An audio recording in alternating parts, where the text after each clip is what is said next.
Good morning students. हम कर रहे थे हमारी ज्योग्राफी का दूसरा लेसन खनिज और ऊर्जा संसाधन। और पिछले लेक्चर में हमने ये पढ़ा था कि खनिज कहते किसे हैं। हमने पढ़ा कि वे सभी तत्व जो पृथ्वी के खनन से प्राप्त होते हैं, यानी खान से जब निकाले जाते हैं तो उन्हें क्या कहा जाता है, खनिज कहा जाता है। और ये खनिज जो थे वो मुख्य रूप से 3 प्रकार के पाए जाते हैं, धात्विक, अधात्विक और ऊर्जा खनिज। फिर हमने पढ़ा कि धात्विक खनिज जो है, उस धात्विक खनिज को भी हम 2 भागों में विभक्त कर सकते हैं, एक तो लौह खनिज और दूसरा अलोह खनिज। लौह खनिज कौन से होते हैं? लौह खनिज वो थे जिसके अंदर लौह तत्व की प्रधानता पाई जाती है, जैसे क्रोमाइट, पायराइट, टंगस्टन आदि। और अलोह खनिज कौन से होते हैं? अलोह खनिज वो खनिज होते हैं जिनमें लौह तत्व नहीं पाया जाता, जैसे सोना, चांदी, तांबा आदि। अब इसके अलावा हमने जो सबसे पहले अध्ययन किया था वो किया था लौह अयस्क के बारे में, जिसके अंदर हमने पढ़ा कि लौह अयस्क जो है वो उड़ीसा, कर्नाटक, छत्तीसगढ़ और गोवा जैसे प्रमुख राज्यों के अंदर मिलता है। उन राज्यों की स्थिति भी हमने इस मैप के अंदर अध्ययन किया था और उनके पड़ोसी राज्यों के बारे में भी हमने इसमें देखा, ताकि हमारा साथ साथ जो था वो मैप वर्क भी होता रहे। अब हम आगे जो शुरू कर रहे हैं उसका हमारा जो अगला जो टॉपिक है वो कौन सा है? हमारा जो टॉपिक है वो है तांबा, यानी इस तांबे के बारे में हम इसके अंदर अध्ययन करेंगे। तो बच्चों, तांबा जो है, उस तांबे को जो था वो तांबे के अयस्क से निकाला जाता है। और अयस्क आपको पता है कि वो मिश्रित धातु होती है जिसके अंदर तांबे के साथ साथ अन्य तत्व भी मिले होते हैं। तो इनको रिफाइंड करके और कॉपर या तांबा निकाला जाता है। ये जो तांबा है ये मुख्य रूप से सल्फाइड और चार का पाराइट के रूप में पाया जाता है। आई समझ में आपके? किन किन रूपों में पाया जाता है? ये पाया जाता है जो है वो सल्फाइड और चारकापाराइट के रूप में।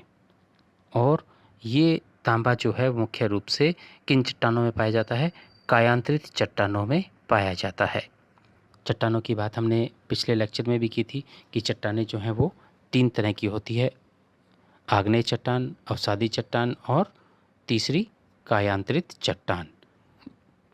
अब थोड़ा सा हम चट्टानों के बारे में और मैं आपको डिटेल से बता दूं कि बच्चों, जो चट्टान है वो एक चट्टान चक्र होता है।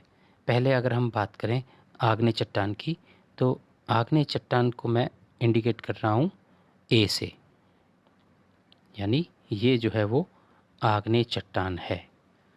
क्लियर? इस आग्नेय चट्टान का निर्माण मैंने आपको बताया था कि किस तरह से होता है, कि जो पृथ्वी के अंदर जो मैग्मा है वो पृथ्वी के ताप और दाब की वजह से बाहर निकलता है, और वो जब ठंडा होता है तो कौन सी चट्टान बनती है? आग्नेय चट्टान बनती है। और इस आग्नेय चट्टान के ऊपर वर्षा से, वायु से या किसी अन्य हलचल से ये चट्टानें जो थी वो टूटती रहती हैं और टूट करके परतों के रूप में जमा होती जाती हैं। वो क्या कहलाती हैं? अवसादी चट्टान। इसको क्या कहते हैं? हम अवसादी को हम AV लिख देते हैं, अवसादी चट्टान। तो इस तरह से जो है वो अवसादी चट्टान का निर्माण होता है। इस अवसादी चट्टान के बाद जो परतें जमी रहती हैं, इन परतों के अंदर पृथ्वी के ताप और दाब से एक नई चट्टान का निर्माण होता है। वो कौन सी है? वो है कायांतरित चट्टान, जिसको हमने K से इंडिकेट किया है। वो क्या कहलाती है? कायांतरित चट्टान।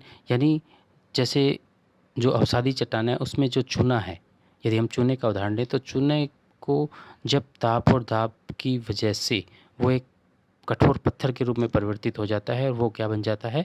संगमरमर बन जाता है। तो वो क्या बन गया? कायांतरित चट्टान बन गया। और इस कायांतरित चट्टान के अंदर जो मैग्मा जो है वो पिघलता रहता है, और इस चट्टान के अंदर जो गर्मी है उस गर्मी की वजह से ये इससे निकल करके क्या आ जाता है? बाहर निकल जाता है और बाहर निकल करके कौन सी चट्टान बनाता है? आग्नेय चट्टान बनाता है। जो हमने पढ़ा था कि पृथ्वी के अंदर का जो मैग्मा है वो बाहर निकल करके जब ठंडा होता है तो वो कौन सी चट्टान बनती है?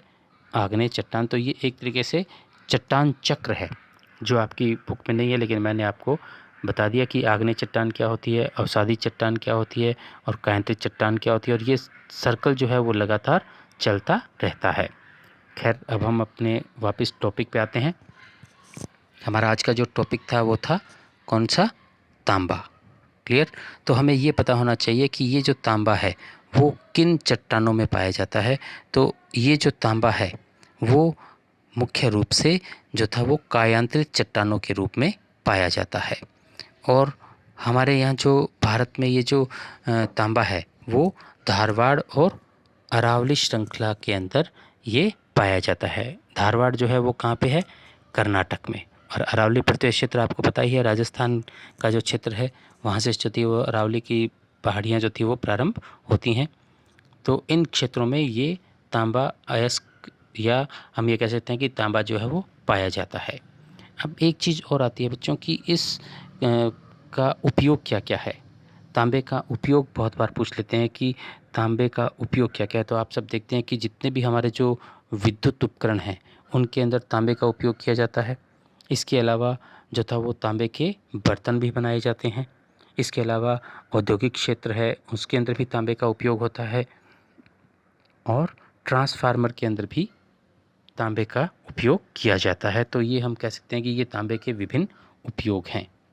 अब हम ये देखें कि पूरे जो विश्व है उस पूरे विश्व का भारत के अंदर कितने प्रतिशत तांबा निकलता है।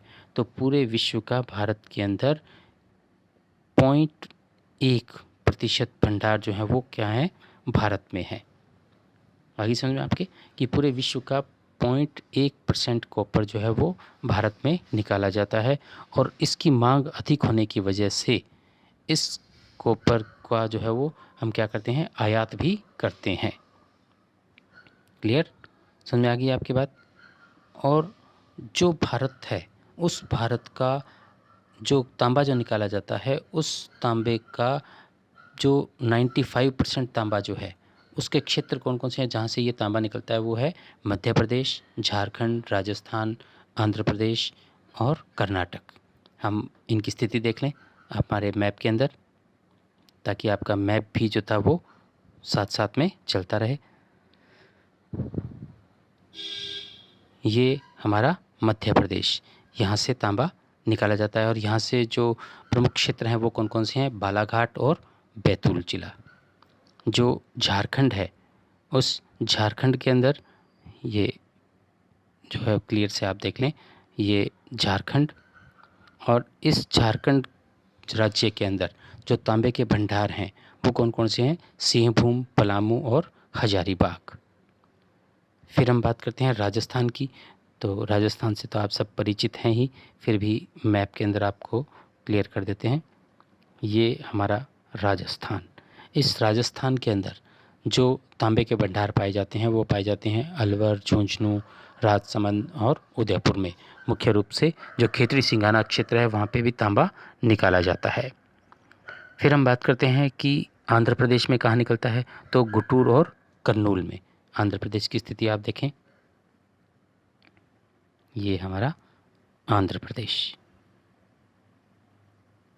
ये आंध्र प्रदेश, और कर्नाटक, इसकी स्थिति आपको पता ही है, ये भी हमारा दक्षिण का राज्य कर्नाटक,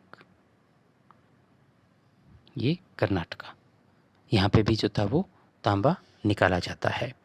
अब तांबे की जो प्रमुख खाने हैं वो कौन कौन सी हैं? वो हैं कलिहान, मंघान, मौसाबासी और राखा।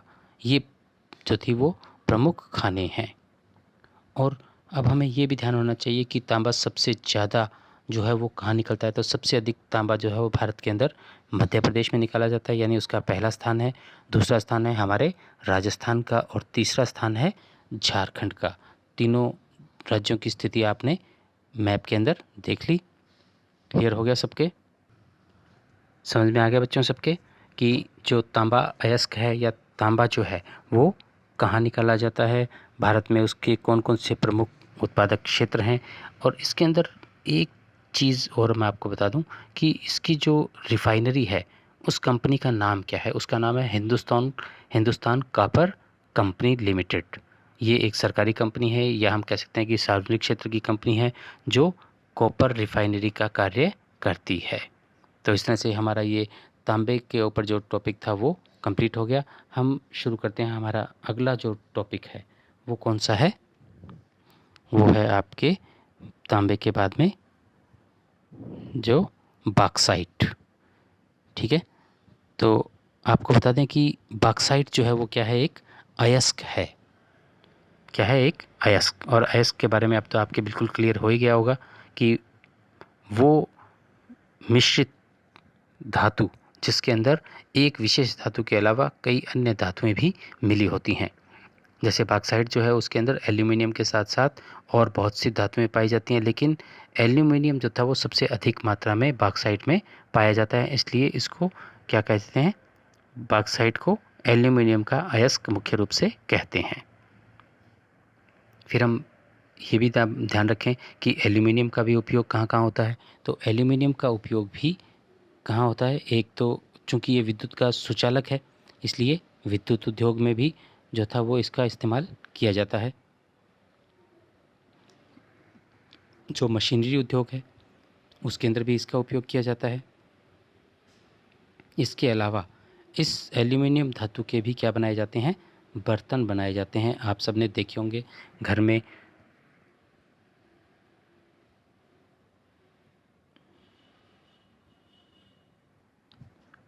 और एल्यूमिनियम जो है वो लावा चट्टानों में पाया जाता है जो मुख्य रूप से धारवाड़ और विंध्याचल पर्वत श्रृंखला में पाई जाती हैं। अब धारवाड़ का आपको पता है कि किस राज्य में है, मैप में आ जाए तब भी आप क्लियर कर सकते हैं, कर्नाटक में है। और विंध्याचल पर्वत श्रृंखला जो है वो कहाँ पे है, मध्य प्रदेश में है। उन दोनों राज्यों की स्थिति आपने अभी देख ली। दोबारा फिर आपको बता देते हैं, ये आपका मध्य प्रदेश, ये आपका मध्य प्रदेश। यहाँ पे कौन सा है, कौन सी पर्वत श्रृंखला है, विंध्याचल पर्वत श्रृंखला है। इस पर्वत श्रृंखला के अंदर लावा चट्टानों में जो था वो कौन सी धातु पाई जाती है, तांबा।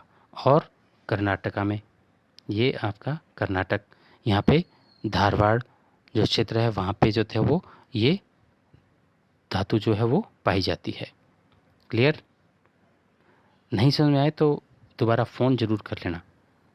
अब हम आगे चलते हैं कि इस तांबे के बारे में तो क्या, इस एल्यूमिनियम में जो भारत का जो उत्पादन है उस उत्पादन में विश्व में कौन सा स्थान है। तो एल्यूमिनियम का जो उत्पादन है उसके अंदर पूरे विश्व में भारत का स्थान है 5वां। कौन सा स्थान है, 5वां सबसे बड़ा उत्पादक देश है बॉक्साइट में। और भारत का जो 60% बॉक्साइट है वो घरेलू उपयोग में हो जाता है। कितना, 60%। वो तो हम घर में ही काम में ले लेते हैं। और बाकी जो है वो क्या कर देते हैं, यूरोप और अन्य देशों में या खाड़ी देशों में क्या कर देते हैं, उसका निर्यात कर देते हैं। क्लियर? फिर हम देखते हैं कि इस जो धातु है इसके प्रमुख उत्पादक राज्य कौन कौन से हैं। क्लियर? तो वो राज्य जो थे वो कौन कौन से हैं, हम मैप में देखें तो ज़्यादा अच्छा रहेगा। इसका जो पहला उत्पादक राज्य है